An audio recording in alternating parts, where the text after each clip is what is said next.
नमस्कार, आजच्या बातमीपत्रामध्ये आपलं स्वागत आहे। चला तर बघूयात आपल्या आजच्या ठळक घडामोडी। लग्न व्यवस्थेवर भाष्य करणारे संभ्रमायण एक जागर या नाटकाच्या शुभारंभाचा प्रयोग राज्यसभा खासदार मेधा कुलकर्णी यांच्या उपस्थितीत पार पडला। या शुभारंभाच्या प्रयोगाचे आयोजन पुण्यातील भरत नाट्य मंदिर येथे करण्यात आले होते।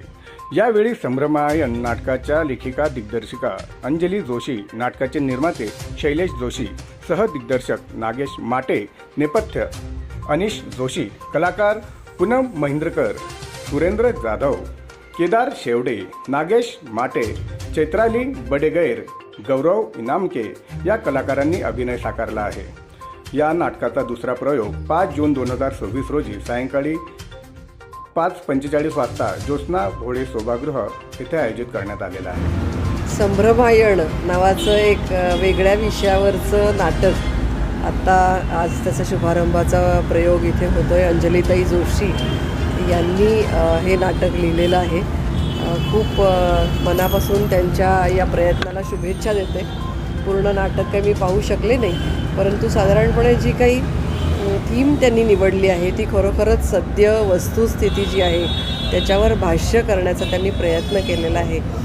एकंदरीतच युवकांमध्ये मोठ्या प्रमाणात कुटुंब व्यवस्थेवरचा अविश्वास, सतत वेगवेगळे जे ट्रेंड्स आहेत त्याच्या पाठीमागे वाहवत जाणं, घटस्फोटाचं वाढतं प्रमाण, पूर्वीच्या काळी जे एक बॉन्डिंग होतं, जी एक कुटुंबाप्रती कमिटमेंट होती ती आता हरवत चालली आहे का, अशा सगळ्या विषयावर भाष्य करणारं असं हे नाटक आहे। युवकांनी पाहिलं पाहिजे प्रामुख्याने। आणि कशामध्ये भारतीय संस्कृती दडलेली आहे, कुटुंब व्यवस्थेचं मूळ त्याचा गाभा काय आहे, प्रेम नक्की कशाला म्हणतात, हे सगळं पुन्हा एकदा त्याचं स्वरूप जाणून घेण्याची पुढच्या पिढीने खूप आवश्यकता आहे। आणि हे जर त्यांनी जाणून घेतलं तर मग कुटुंब व्यवस्था टिकून राहील, भारतीय संस्कृती टिकून राहील आणि एकंदरीतच समाजाचा मूळ जे फाउंडेशन आहे ते त्याला पुन्हा प्राप्त होईल। यासाठी हे नाटक भाष्य करत आहे। मी अंजलीताईंच्या या प्रयत्नाला मनापासून हार्दिक शुभेच्छा देते। माझं नाव अंजली शैलेश आणि जोश स्टुडिओने प्रस्तुत केलेला आज आमचा पहिला शुभारंभाचा प्रयोग होता भरतनाट्य मंदिरमध्ये 5:45 वाजता।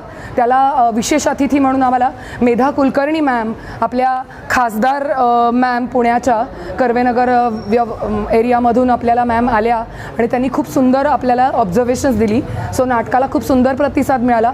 लोक जरा कमी आली ते ठीक आहे, पण आपल्याला पुढचे सगळे शो फुल करता येण्यासाठी तुमच्या सगळ्यांच्या प्रतिसादाची, रिॲक्शन्सची आणि रिव्ह्यूजची प्रचंड गरज आहे। सो जोश स्टुडिओचं हँडल आहे @studjosh आणि तिकडे तुम्हाला आमचे सगळे बाईट्स दिसतील, नाटकाचे थोडे थोडे शूटिंग्स कळतील। आणि विषय असा आहे की ज्याचं आत्ता कौतुक लोकांनी करायला सुरुवातच केली आहे। आम्हाला 15 ते 20 बाईट्स आत्ता असेच मिळालेले आहेत की विषय हा काळाची गरज आहे। जुन्या आणि नव्या पिढीला एकत्र येऊन काय नव्या पद्धतीने कस्टमाइज्ड मॅरेज आणि रिलर्निंग ऑफ द मॅरेज करता येईल याच्यावर सगळ्यांना जागृती आणणं हाच आमच्या नाटकाचा मूळ मुद्दा आहे, ज्यात आमची सगळी टीम खणखणीत नाण्यासारखी आज वाजली आहे। Hats off to our team, Josh studio, thanks to all of you, thanks to all of you. Hip hip hurray. हा तर आमचा हिरो एवढा पेटला होता की तुम्हाला त्याचं सगळं शूटिंग दिसेल। सो नक्कीच नेक्स्ट प्रयोगाला या। भरतनाट्य मंदिरचा आज झालं आहे, पुढच्याच शुक्रवारी 5:45 वाजता भोळे सभागृह, हिराबाग, जोश स्टुडिओ प्रस्तुत परत एकदा संभ्रमायणला जास्ती प्रेझेंटी द्या। थँक्यू। नमस्ते, मी पूनम महेंद्रकर। जोश स्टुडिओ प्रस्तुत संभ्रमायण या नाटकामध्ये मी विधी हे एक कॅरेक्टर केलं होतं। आमचा जो ॲक्च्युली जो मूळ मुद्दा होता ना की जेनझीजला आणि त्यांना एक परिवर्तन घडावं, याचं अनएक्सपेक्टेड असं एक मला ॲक्च्युली एक रिझल्ट आला। काही मुली आल्या होत्या माझ्या जवळच्या, त्यांच्यापैकी एक मुलगी माझ्याकडे आली आणि मला बोलून गेली की हो, आमच्या एका ग्रुपमधल्या मुलीचा थोडासा माइंडसेट का होईना चेंज झालेला आहे। आणि मला असं खरंच वाटतंय की ही आमच्या शुभारंभाच्या प्रयोगाची एक पावती आहे की ॲटलिस्ट सुरुवात तरी झालेली आहे। So thank you so much. आणि मी सगळ्यांना म्हणजे अगदी जेनझीजला असं काही नाही, मी सगळ्या पिढींना एक आवाहन करते की हा जो नाटकाचा प्रयोग आहे असेच खूप सारे प्रयोग चालू होत राहोत आणि त्याच्यातून परिवर्तन घडत राहोत। थँक्यू। मी संपादक सागवेकर।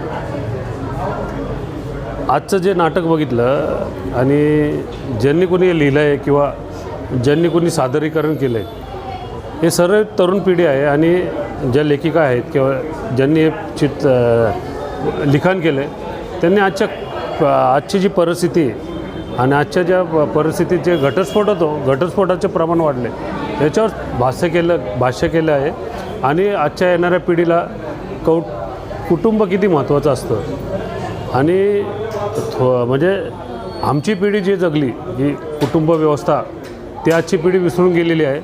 लग्न म्हणजे त्यांना काय वाटतं ते समजत नाही आजच्या पिढीला.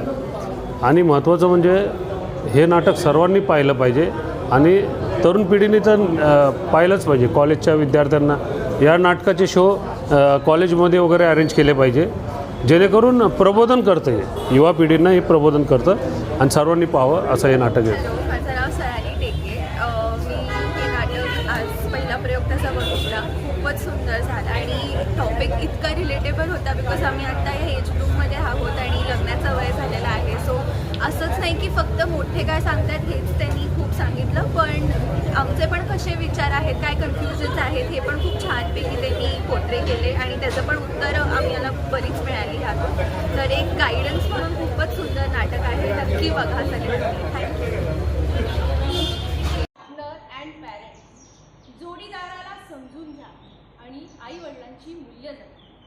KYR, know your rituals and roots.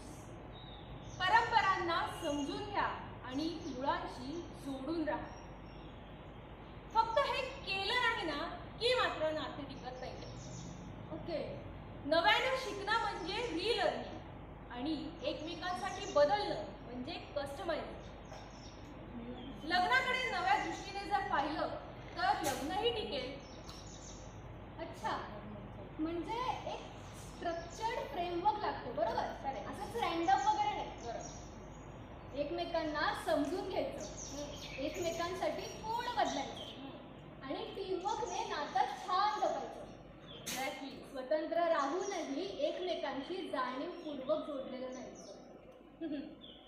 Gen Z, theory उत्तम आहे पण इम्प्लिमेंटेशन मात्र कमिंग सून मध्येच अडकतंय. आणि मुळात KYP नसतं म्हणून नातं रिजेक्ट होतं आणि दोष लग्न सिस्टीमला दिला जातो.